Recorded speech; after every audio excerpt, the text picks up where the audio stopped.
Hey kids, happy Easter. I hope you and your family are doing well and celebrating today together. Last Sunday was Palm Sunday. In the story, Jesus rode into Jerusalem on a donkey and the people waved palm branches and cheered for him. But by Thursday night, he was arrested and sentenced to death.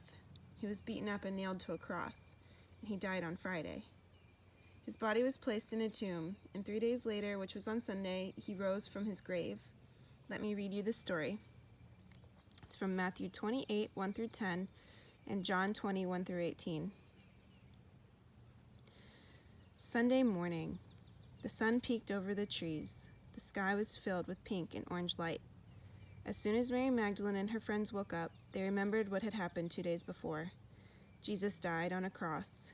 They wiped tears from their eyes. They missed Jesus very much, but now it was time to anoint Jesus' body. The women walked quietly to the tomb that held Jesus' body. When they arrived, the ground began to shake beneath their feet. An earthquake! Mary and the other women were afraid. They held tightly to each other. Everything became still. The women slowly stepped closer to the tomb. The huge stone was gone. Someone had rolled it away. The women looked into the tomb and gasped. Jesus' body was gone.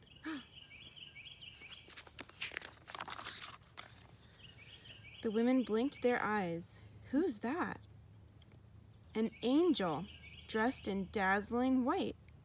Don't be afraid, the angel said. You're looking for Jesus, but he isn't here. Jesus is alive.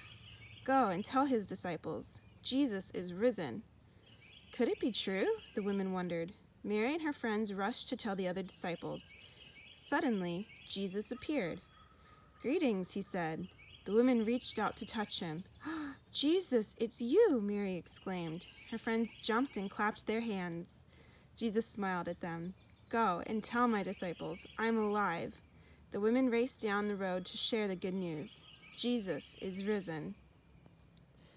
And that's why on Easter Sunday we remember the miracle of the resurrection of Jesus. But what do we make out of this story? People don't come back to life after they die, but Jesus did. How do we understand this?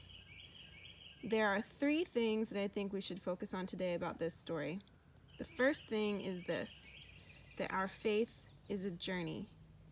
It'll grow like how a plant grows, slowly and over time.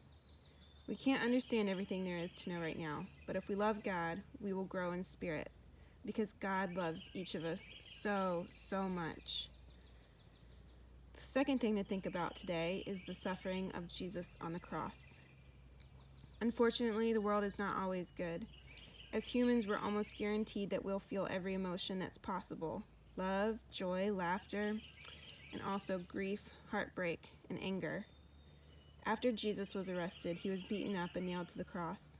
It's hard to know that a person so gentle and loving suffered so much. It's important for us as Christians not to turn away from his suffering, but to face it. We can dedicate our lives to finding our path of service so that we can help those in need. The third thing for us to remember today is to never give up hope. Jesus suffered and died, but he also came back to life. Let this inspire you that no matter how tough things might get at some times in your life, there's always a way through to the light on the other side. I love you guys, and I'm missing you, and I hope you have a great day.